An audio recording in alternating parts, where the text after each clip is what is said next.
Nesse vídeo eu quero provar que o protestantismo sim tem doutrinas diferentes e doutrinas opostas. Nós sabemos que os protestantes muitas vezes argumentam dizendo que suas doutrinas não são contraditórias. As discordâncias entre eles, e segundo eles, é apenas em pontos secundários, pontos que não são muito importantes para a fé. Eu vou provar aqui de uma maneira muito simples, um raciocínio muito lógico, e vai ficar provado de vez que, infelizmente, há contradição no protestantismo, contradição doutrinária.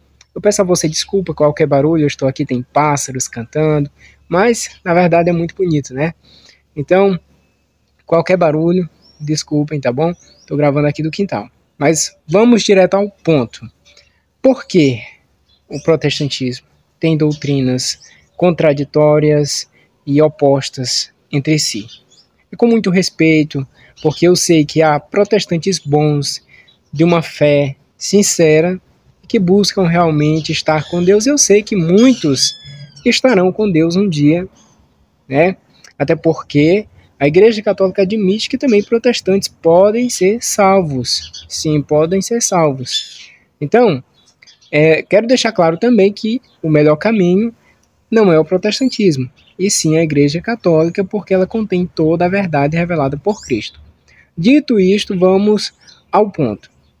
Eu quero que você que é católico, protestante, acompanhe comigo esse raciocínio muito simples, mas também muito preciso com relação ao fato da gente provar que o protestantismo tem lá suas contradições doutrinárias e doutrinas realmente opostas. Então você que é católico, protestante, imagine comigo. Eu pergunto para vocês, eu creio que vocês vão concordar comigo no final desse raciocínio. O adultério. Pense, o adultério é pecado mortal, é um pecado que conduz ao inferno, que tira a possibilidade realmente da pessoa entrar no céu?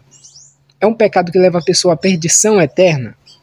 Eu creio que católicos, protestantes hão de concordar que sim, o adultério é um pecado muito grave e que pode realmente levar a pessoa à perdição eterna. Dito isto, e concordando neste ponto, vamos para a próxima etapa aqui do nosso pensamento. Se alguém morre nesse pecado, na prática deste pecado, vive de forma até mesmo consciente, essa pessoa não se arrepende até o momento da sua morte, evidentemente essa pessoa perderá a sua salvação, pois morreu em pecado mortal. Creio que católicos e também protestantes concordam comigo nesse ponto. Tudo bem. Agora, o que é um adultério? O que é um adultério? É a pessoa ter uma relação sexual fora do seu casamento com outra pessoa. E muitas vezes a pessoa simplesmente desejar e consentir com aquele desejo, ela já está adulterando. Agora você imagine a pessoa que deixa sua esposa conscientemente e parte para uma segunda união. Essa pessoa que teve o seu casamento válido, é importante destacar isso, teve o seu casamento válido, o seu primeiro casamento, a sua primeira união foi um casamento válido, e agora esta pessoa está em uma segunda união. Essa pessoa, evidentemente, está em pecado. Agora, isso acontece muito, nós sabemos, em todas as religiões, pessoas se divorciam e se unem novamente com outro parceiro, fazendo assim um ato de adultério. Certo. Até aqui tudo bem. Agora vamos chegar ao ponto que eu quero. No protestantismo, eles costumam usar este texto bíblico que eu vou colocar na tela, segundo a tradução protestante. Tem traduções protestantes que até dizem que a pessoa não pode deixar a sua esposa, a sua mulher, se casar novamente, exceto por causa de adultério, outras traduções por causa de infidelidade, outras traduções por causa de fornicação. Ou seja, nesse sentido, as traduções protestantes são muito divergentes, né? Nós sabemos que adultério, fornicação e infidelidade são coisas diferentes, nem sempre tem o mesmo sentido. Aliás, adultério e fornicação não pode ter o mesmo sentido. Então nós vemos que tem traduções evidentemente incorretas, protestantes, com relação a esse texto. Veja o texto na tela, baseados nesse texto bíblico que você vê aqui na tela, muitos pastores protestantes interpretam que há uma exceção onde, em caso de adultério, a pessoa que foi vitimada, ou seja, a que sofreu o adultério, a traição, essa pessoa pode contrair um novo matrimônio, mesmo que ela tenha um casamento válido, até porque os protestantes não discutem muito essa questão se o casamento foi válido ou não. Para eles é assim, casou no cartório e está casado. Geralmente é assim. Eles não questionam se o casamento foi nulo. Mas enfim, eu creio que a maioria dos pastores protestantes admitem um novo casamento onde realmente ali ocorreu uma traição. E a pessoa que foi vitimada, ela está livre para casar novamente. Não se fala muito com relação à pessoa que traiu, mas pelo menos a pessoa que sofreu o adultério pode casar novamente e está tudo bem. Agora, esse é um grupo de protestantes, eu acredito que seja a maioria das denominações protestantes pensam assim, pelo menos as que eu conheço, a maioria admite um novo casamento por causa de adultério. A maioria destas denominações baseadas neste texto admitem isso. Agora, tem um outro grupo de protestantes, esse eu creio que seja uma minoria. Estes concordam com a Igreja Católica de que o casamento ele é indissolúvel. O casamento ele não se desfaz, ele não se finda por conta de uma traição. É uma aliança realmente vitalícia. Alguns protestantes entendem realmente e concordam com a Igreja Católica neste ponto em que a Igreja diz que o divórcio não é permitido de forma alguma. Agora, nós já vemos aqui duas opiniões divergentes no protestantismo. Uns admitem que a pessoa tem uma segunda união, um segundo casamento válido, agradável a Deus, desde que a pessoa tenha sido traída na sua primeira união. Nesse caso, a pessoa casa novamente e está tudo bem, pode seguir a sua comunhão com Deus, pode preservar a sua salvação, conservar a sua comunhão com Deus, mesmo no segundo casamento. Essa é a primeira opinião protestante e eu creio que é a opinião da maioria dos protestantes, certo? Então temos aqui a primeira opinião e temos a segunda, que é um pequeno grupo, mas existem e que concordam com a Igreja Católica no ponto em que a Igreja diz que, em hipótese alguma, pode haver um segundo casamento. Aqui já é um ponto doutrinário divergente no protestantismo em que discordam claramente num ponto grave. Por quê? Supomos que a Igreja Católica, e eu acredito nisso, esteja correta ao afirmar que desde que a pessoa teve um casamento válido, ela não pode ter uma segunda união e essa união ser reconhecida como legítima.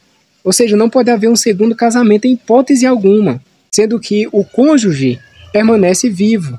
Sendo que a Igreja Católica realmente esteja correta nesse ponto e o pequeno grupo de protestantes que concordam com a Igreja Católica também estejam corretos, a grande maioria dos protestantes que permitem um segundo casamento desde que haja adultério, esses protestantes estão admitindo o pecado.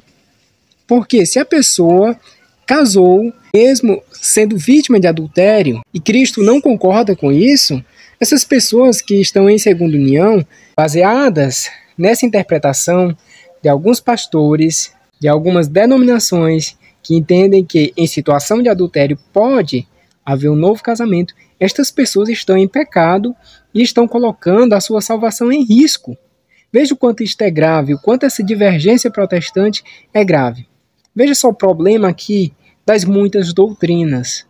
Percebem? E eu quero fazer menção ainda a um outro grupo mais liberal que permitem e admitem e assim ensinam que se há divergência, que se há incompatibilidade entre o casal, se há brigas, se há aquele clima tenso, tudo bem, pode haver separação, não precisa nem sequer de adultério.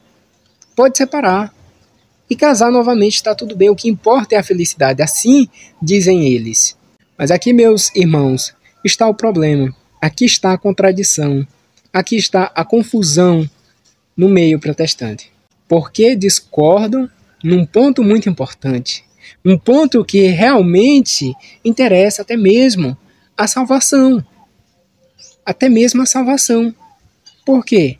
Se a pessoa está em uma segunda união e essa segunda união não tem validade perante Deus, ela está em adultério.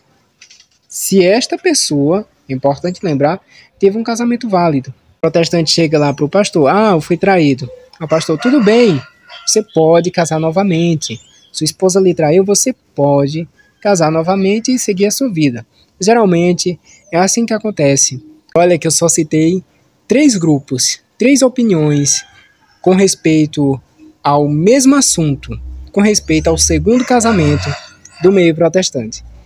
São aqueles que concordam com a Igreja Católica, é um pequeno grupo, concordam que se uma pessoa teve um casamento válido, jamais pode contrair um segundo casamento, se o cônjuge estiver vivo, importante lembrar isso.